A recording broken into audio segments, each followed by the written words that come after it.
मैं जानता हूँ आप लोग मुझसे थोड़ा सा नाराज़ हैं। उस दिन जो भी इंसिडेंट हुआ है, कुछ लोगों को लगता है कि शायद मैंने डिसरिस्पेक्ट किया अपनी बीवी को।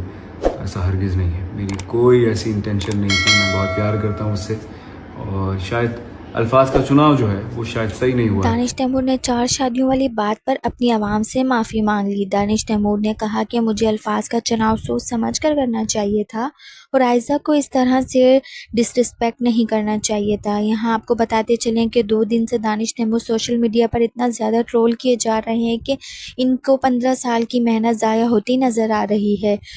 जो लोग इन्हें नहीं जानते उनको बताते चलें कि रमज़ान ट्रांसमिशन के शो में आयज़ा खान ने शिरकत की और दानिश तैमूर ने सामने ही आयज़ा के मुंह पर कह दिया कि मुझे 4 शादियों की इजाज़त है, लेकिन मैं कर नहीं रहा फ़िलहाल मैं आयज़ा के साथ ही गुजारा करना चाहता हूँ। इस फ़िलहाल को अवाम ने इतना ज़्यादा नापसंद किया कि सभी ने कहा कि दानिश तैमूर की असलियत सामने आ गई है।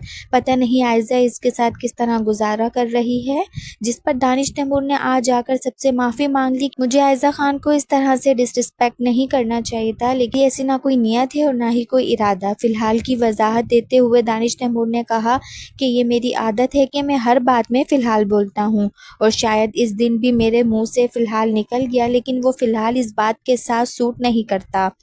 मुझे नहीं बोलना चाहिए था। दानिश तैमूर ने इस पर माफ़ी मांग ली। सभी लोग ने इनको काफ़ी ज़्यादा अप्रिशिएट भी किया और कह रहे हैं कि दानिश तैमूर एक जेंटलमैन है। लेकिन अच्छी बात तो ये है कि दानिश तैमूर ने बहुत अच्छा स्टेप लिया, माफ़ी मांग ली, अपनी बात और अपनी गलती को तस्लीम कर लिया।